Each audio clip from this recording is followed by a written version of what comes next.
अस्सलाम वालेकुम। एडा डाडा जवान मैं किधरे नहीं देखा काम का जितना ये जवान आया। जवान कहता जो तमाशा लग्या अगू मेरा कारोबार बंद हो गया, ये भी मैं सारी जिंदगी नहीं भुल सकता।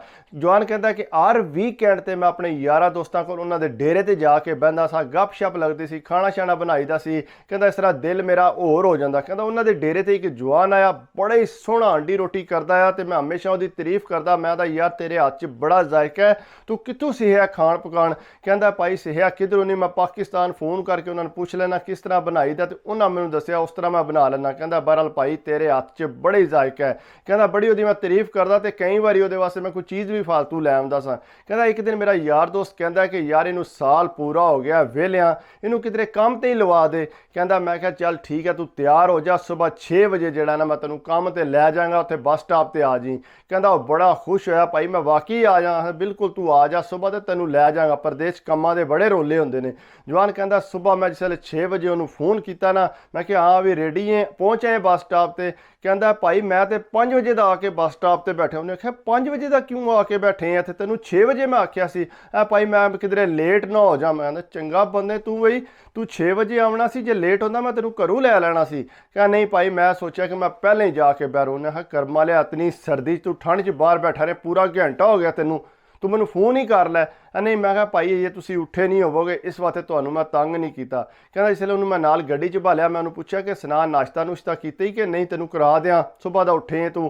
कहता नहीं भाई मैं सुबह उठ के परांठा बना के चाह नाल रोटी खा आया।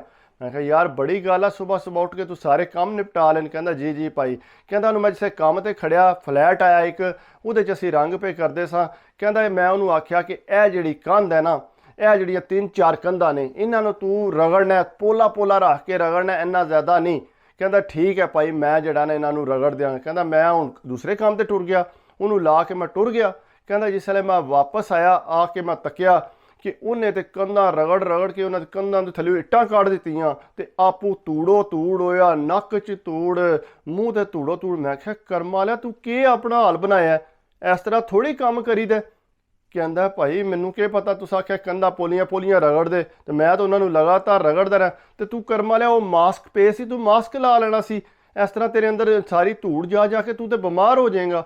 ए भाई मैनू नहीं सी पता, चलो मैं हुण मास्क ला लांगा। उन्हें आख्या चल तू कंधा नूं रहन दे, कंधा हो गई ने खराब हुण, इन्हों दोबारा जो प्लस्तर करना पैना। तू इंज कर कि सारी जो घर है ना फलानी फलानी जगह तो इतने टेपा लानियां ने, तू उत्थे टेपा ला दे।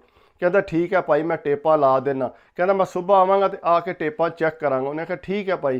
कहता 2 घंटे बाद मैंने फोन करता है, भाई मैं सारियां टेपा ला दित्तियां ने। कहता यार इतनी जल्दी तू टेपा ला दी, सानू तो पूरी दिहाड़ लग जाती है। नहीं मैं भाई ला दित्तियां ने। कहता चल मैं सुबह आके तकांगा, फिर मैनू पता लग्या तू सुबह उत्थे काम ते पहुँच आवी। कहता ठीक है मैं आ जाऊँगा। कहता सुबह जिसले मैं आया तो वाकई बड़ियां सोहणियां उन्हें टेपा शेपा लाइयां, तो सही उन्हें काम किया। कहता मैं बड़ा खुश होया, मैं यार तू बड़ा सोहना काम किया है। कहता इसलिए मैं अपार्टमेंट अगे पिछे फिरिया ना, मैं यार अपार्टमेंट स्मैल बहुत ज़्यादा है, क्यों स्मैल है। कहता पता नहीं भाई क्यों स्मैल है, मैनू भी आती है। कहता मैं इधर फिरिया उधर फिरिया अगे पिछे तकिया, स्मैल बहुत ज़्यादा आ रही सी। कहता यार स्मैल की समझ नहीं आ रही। कहता इससे मैं टॉयलेट को गया ना, टॉयलेट च उन्होंने बहुत ज़्यादा एक्सपेंसिव काम करवाए असी, क्योंकि बहुत ज़्यादा महंगिया चीज़ा, इटली दी टाइलां, अगू जी टॉयलेट है वो भी किसी और मुल्कों मंगाई सी। बहुत वधिया बाथरूम बनया सी, इंज लगता कि उस कमरे जड़ा ना बाथरूम च लम्मे पै जाओ, इतना सोहना उन्हें बनाया सी। कहता इससे मैं बाथरूम च गया, सीट जी थले हुई सी, उत्ते लिखा है कि डोंट यूज़। कहता उत्ते डोंट यूज़ लिखा। कहता पहला तो मैं इग्नोर कर दिता, टॉयलेट तकिया। कहता जिसले मैं टॉयलेट का ढक्कना चुकिया ना, तो अंदर जो गंद पिया, कहता मैं क्यों बुला के मैं इधर आवे ना, यह की कीती। कहता भाई मैनू नहीं पता। कहता रंग उहदा फक होया। कहता मैं यार यह की कीता तू। कहता नहीं भाई मैनू नहीं पता, पता नहीं किन्ने कीता। उन्हें आख्या गल सुन, सिर्फ तू ही 3-4 दिन हो गए ना इत्थे काम पिया करने, तू दस जे तू कीता है तो बेहतर इनू साफ कर लवीए। कहता भाई जी मैं ही कीता, मैं तुहाडे तो डर गया सा, बड़ी मुश्किल नाल तुहाडे कोल काम लगा। उन्हें आख्या डरन वाली किहड़ी गल है, तू मैनू दस, तो पानी क्यों नहीं सट्टिया। भाई इत्थे पानी को नहीं, मैं पानी कि सटार। उन्हें आख्या जा कर्मा ला, तू मैनू कॉल करके दस पानी को नहीं। कहता मैनू फिक्र ला गई कि मालक ही ना आ जाए, साढ़े तो मुद्दा ना पै जे। कहता मैं फटवट गया, जाके उतों गैलन लिया, पेट्रोल पंप तू जाके पानी का भरिया। कहता पानी का भर के लिया के मैं लै इनू साफ कर। कहता उन्हें बड़ा सोहना उन्होंने साफ किया, इंज लगता कि यूज़ ही को नहीं हुई। मैं कहा शाबाश बहुत सही साफ कर दी। कहता अगू सी वीकेंड, ਕਹਿੰਦਾ ਸਹੀ ਆ, ਹੁਣ ਸੋਮਵਾਰ ਨੂੰ ਦੂਜੇ ਕੰਮ ਤੇ ਜਾਣਾ ਤੇ ਉੱਥੇ ਚੱਲਾਂਗੇ। ਕਹਿੰਦਾ ਅੱਗੂ ਇਹੋ ਜੀ ਬੇਵਕੂਫੀ ਨਹੀਂ ਕਰਨੀ। ਕਹਿੰਦਾ ਠੀਕ ਹੈ, ਮੈਂ ਨਹੀਂ ਕਰਨ ਲੱਗਾ। ਕਹਿੰਦਾ ਟੁਰ ਗਿਆ ਘਰ, ਬੜਾ ਖੁਸ਼ ਹੋ ਕੇ ਗਿਆ। ਕਹਿੰਦਾ ਸੋਮਵਾਰ ਨੂੰ ਸੁਬਾਹ ਮੈਨੂੰ ਈਮੇਲਾਂ ਆਉਣੀਆਂ ਸ਼ੁਰੂ ਹੋ ਗਈਆਂ। ਮਾਲਕ ਮੈਨੂੰ ਕਹਿੰਦਾ ਜਿਹਦੇ ਕੋਲ ਕੰਮ ਲਿਆ ਸੀ, ਕਹਿੰਦਾ ਫਟੋਫਟ ਜਿਹੜਾ ਕੰਮ ਤੁਸੀਂ ਕਰਕੇ ਉੱਥੇ ਪਹੁੰਚ ਤੂੰ। ਕਹਿੰਦਾ ਜਿਸ ਵੇਲੇ ਮੈਂ ਉੱਥੇ ਪਹੁੰਚਿਆ ਨਾਲ ਇਹਨੂੰ ਵੀ ਲਿਆ, ਕਿਉਂਕਿ ਇਹਨੂੰ ਦੂਜੇ ਕੰਮ ਤੇ ਛੱਡਣਾ ਸੀ। ਕਹਿੰਦਾ ਅਸੀਂ ਉੱਥੇ ਗਏ ਆ, ਅੱਗੂ ਜਿਹੜਾ ਥੱਲੜਾ ਫਲੈਟ ਹੈ ਉਹਦੇ ਚ ਅੰਦਰ ਵੜੇ ਤੇ ਜਨਾਬ ਉਹਨਾਂ ਨੇ ਥੱਲੇ ਜਿਹੜੀ ਟਾਇਲਟ ਉੱਤੇ ਇਹਨੇ ਗੇਮ ਪਾਈ ਸੀ ਨਾ, ਕਹਿੰਦਾ ਥੱਲੇ ਜਿਹੜਾ ਕਿਚਨ ਦੇ ਉੱਤੇ ਸਾਰਾ ਗੰਦ ਪਿਆ, ਫਰਸ਼ ਤੇ ਸਾਰਾ ਗੰਦ ਪਿਆ। ਕਹਿੰਦਾ ਉਹਨਾਂ ਟਾਇਲਟ ਦਾ ਕਨੈਕਸ਼ਨ ਹੀ ਕੋਈ ਨਹੀਂ ਸੀ ਕੀਤੇ ਆ। ਕਹਿੰਦਾ ਮੇਰੇ ਤੇ ਪਸੀਨੇ ਛੁੱਟ ਗਏ, ਇਹ ਕੀ ਹੋ ਗਿਆ। ਕਹਿੰਦਾ ਇਹ ਵੀ ਤਾਕ ਕੇ ਤੇ ਅੱਜ ਕੰਮਣ ਲੱਗ ਪਿਆ। ਕਹਿੰਦਾ ਮੈਂ ਕਿਹਾ ਯਾਰ ਇਹ ਤੱਕ ਕਿ ਨਵਾਂ ਕੰਮ ਪੈ ਗਈ। ਕਹਿੰਦਾ ਭਾਈ ਮੈਨੂੰ ਕੀ ਪਤਾ ਸੀ ਹੁਣ ਇਹ ਕੰਮ ਹੋ ਜਾਣਾ। ਕਹਿੰਦਾ ਫਟੋਫਟ ਟਾਕੀਆਂ ਸ਼ਾਕੀਆਂ ਲੈ ਕੇ ਸਾਫ਼ ਕਰਨ ਲੱਗ ਪਿਆ। ਕਹਿੰਦਾ ਜਿਹਦਾ ਮਕਾਨ ਆਇਆ ਉਹ ਖਲੋ ਕੇ ਤੱਕਦਾ ਆਇਆ ਪਿਆ। ਕਹਿੰਦਾ ਨੇ ਸਾਰਾ ਸਾਫ਼ ਕੀਤਾ, ਫਰਸ਼ ਸਾਰਾ ਸਾਫ਼ ਕੀਤਾ। ਕਹਿੰਦਾ ਜਿਸ ਵੇਲੇ ਸਾਰਾ ਸਾਫ਼ ਸੂਫ ਕਰ ਰਹੇ ਨਾ, ਕਹਿੰਦਾ ਅੱਗੂ ਆਸ ਕੇ ਕਹਿੰਦਾ ਥੈਂਕ ਯੂ ਕਰਕੇ ਨਾ ਸਾਨੂੰ ਦੋਵਾਂ ਨੂੰ ਅਸੀਂ ਬਾਹਰ ਆ ਗਏ। ਕਹਿੰਦਾ ਮੈਂ ਕਿਹਾ ਯਾਰ ਚੰਗਾ ਹੋਇਆ ਜਾਨ ਛੁੱਟ ਗਈ ਹੈ, ਨਹੀਂ ਤਾਂ ਸਾਨੂੰ ਬੜਾ ਵੱਡਾ ਮੁੱਦਾ ਪੈ ਜਾਣਾ ਸੀ। ਕਹਿੰਦਾ ਇਹ ਮੈਂ ਘਰ ਨਹੀਂ ਪਹੁੰਚਿਆ ਤੇ ਮੇਰੇ ਈਮੇਲ ਆ ਗਈ ਫਿਰ। ਕਹਿੰਦਾ ਉਹਨਾਂ ਆਖਿਆ ਜੀ ਇਹ ਜਿਹੜਾ ਕਿਚਨ ਹੈ ਤੇ ਜਿਹੜਾ ਫਰਸ਼ ਹੈ ਉਹ ਕਹਿੰਦੇ ਨੇ ਜੀ ਅਸੀਂ ਇਹ ਯੂਜ਼ ਨਹੀਂ ਕਰਨਾ, ਸਾਨੂੰ ਨਵਾਂ ਲਵਾ ਕੇ ਦਿਓ, ਇਹਦੇ 'ਚ ਸਮੈਲ ਨਹੀਂ ਚੱਲੀ, ਨਾਲੇ ਕਿਚਨ ਅਸੀਂ ਇਹਦਾ ਇਸਤੇਮਾਲ ਨਹੀਂ ਕਰ ਸਕਦੇ। ਕਹਿੰਦਾ ਮੈਂ ਉਹਨੂੰ ਆਖਿਆ ਲੈ ਵੀ ਇਹ ਨਵਾਂ ਕੰਮ ਪੈ ਗਈ। ਤੇ ਕਹਿੰਦੇ ਉਹਨਾਂ ਫਿਰ ਪ੍ਰਾਈਸ ਮੈਨੂੰ ਭੇਜੀ ਤਕਰੀਬਨ ਜਿਹੜਾ ਕਹਿੰਦਾ 50 ਤੋਂ 60 ਲੱਖ ਰੁਪਈਆ ਪਾਕਿਸਤਾਨੀ। ਫਰਸ਼ ਵੀ ਸਾਰਾ ਉਹਨਾਂ ਚੇਂਜ ਕਰਾਉਣਾ, ਕਿਚਨ ਵੀ ਨਵਾਂ। ਕਹਿੰਦਾ ਇਤਨਾ ਪੁਰਾਣਾ ਕਿਚਨ ਆਇਆ, ਲੇਕਿਨ ਉਹ ਕਹਿੰਦਾ ਹੁਣ ਮੈਂ ਯੂਜ਼ ਹੀ ਨਹੀਂ ਕਰਨਾ, ਮੈਂ ਕਿਸ ਤਰ੍ਹਾਂ ਯੂਜ਼ ਕਰ ਸਕਣਾ, ਉਹ ਤੂੰ ਟਾਇਲਟ ਦਾ ਸਾਰਾ ਗੰਦ ਤੁਸੀਂ ਸੱਟਿਆ ਇੱਥੇ। ਕਹਿੰਦਾ ਮੈਂ ਤਾਂ ਨਹੀਂ ਯੂਜ਼ ਕਰਨਾ। ਕਹਿੰਦਾ ਮਾਲਕ ਕਹਿੰਦਾ ਹੁਣ ਅਸੀਂ ਕੁਝ ਨਹੀਂ ਕਰ ਸਕਦੇ, ਇਹ ਤੁਹਾਨੂੰ ਪੈਸੇ ਦੇਣੇ ਪੈਣੇ। ਕਹਿੰਦਾ ਮੇਰੇ ਕੋਲ ਕਿੱਥੋਂ ਆਏ ਇਤਨੇ ਪੈਸੇ। ਕਹਿੰਦਾ ਬਾਰਾ ਤੂੰ ਜਿਸ ਤਰ੍ਹਾਂ ਵੀ ਆਪਣੀ ਇੰਸ਼ੋਰੈਂਸ ਵਾਲਿਆਂ ਨਾਲ ਗੱਲ ਕਰ।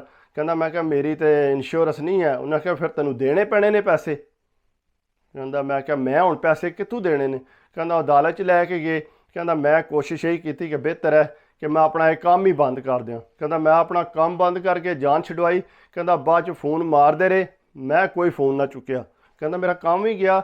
ਲੇਕਿਨ ਮੇਰੇ ਕਹਿਣ ਦਾ ਇਹ ਮਕਸਦ ਹੈ, ਕਹਿੰਦਾ ਜਵਾਨ ਮਿਹਨਤੀ ਬੜਾ ਸੀ, ਲੇਕਿਨ ਪ੍ਰੋਬਲਮ ਇਹ ਹੈ ਕਿ ਜਿਹੜਾ ਨਾ ਉਹਦਾ ਵੀ ਕੰਮ ਜਾਂਦਾ ਰਿਹਾ, ਮੇਰਾ ਵੀ ਕੰਮ ਜਾਂਦਾ ਰਿਹਾ। ਮੈਂ ਤਾਂ ਕੋਸ਼ਿਸ਼ ਕੀਤੀ ਚਲੋ ਇਹਦੇ ਹੱਥ ਦੀ ਹਾਂਡੀ ਰੋਟੀ ਖਾਂਦਾ ਸਾਂ, ਮੈਂ ਕਿਹਾ ਚਲੋ ਇਹਨੂੰ ਵੀ ਯਾਰ ਕੰਮ ਤੇ ਲੈ ਜਾ। ਲੇਕਿਨ ਇਤਨਾ ਵੱਡਾ ਨੁਕਸਾਨ ਹੋ ਗਿਆ ਕਿ ਯਾਰ ਕੀ ਹੋ ਸਕਦਾ। ਸ਼ਾਇਦ ਉਹਦੀ ਵੀ ਬਦਕਿਸਮਤੀ ਜਾਂ ਮੇਰੀ ਵੀ, ਕਿਉਂਕਿ ਸਾਲ ਹੋ ਗਿਆ ਸੀ ਉਹਨੂੰ ਵਿਹਲਿਆਂ। ਤੇ ਮੈਂ ਸੋਚਿਆ ਕਿ ਚਲੋ ਯਾਰ ਉਹਦਾ ਕੰਮ ਦਾ ਹੋ ਜਾਏਗਾ, ਲੇਕਿਨ ਨਹੀਂ ਹੋ ਸਕਿਆ, ਨਾ ਮੇਰਾ ਹੋਇਆ ਨਾ ਉਹਦਾ ਹੋਇਆ। ਇਹ ਹੈ ਕਿ ਕਦੇ ਕਦੇ ਆਈਂ ਦਾ ਹੈਪਨ ਹੋ ਜਾਂਦਾ।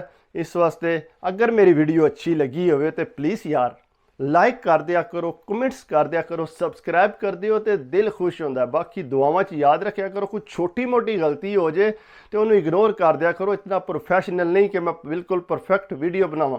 ਮੇਰੀ ਕੋਸ਼ਿਸ਼ ਇਹ ਹੁੰਦੀ ਹੈ ਕਿ ਰੋਜ਼ ਦੇ ਰੋਜ਼ ਤੁਹਾਡੇ ਤੱਕ ਵੀਡੀਓ ਪਹੁੰਚੇ, ਤਾਂ ਕਿ ਤੁਸੀਂ ਵੀਡੀਓ ਦੇਖੋ ਤੇ ਖੁਸ਼ ਹੋਵੋ, ਕਹੋ ਕਿ ਭਾਈ ਜਿਹੜਾ ਰੋਜ਼ ਵੀਡੀਓ ਬਣਾਉਂਦਾ। ਬਾਕੀ ਇਹ ਹੈ ਕਿ ਕੋਈ ਬੁਰੀ ਗੱਲ ਤੁਹਾਨੂੰ ਲੱਗੇ ਤੇ ਮਾफ़ੀ ਦੇ ਦਿਆ ਕਰੋ, ਲੇਕਿਨ ਆਪਣੀ ਸਿਹਤ ਦਾ ਲਾਜ਼ਮੀ ਖਿਆਲ ਰੱਖਣਾ ਹੈ। ਦੁਆਵਾਂ 'ਚ ਯਾਦ ਰੱਖਣਾ ਹੈ। ਅੱਲਾ ਹਾਫਿਜ਼।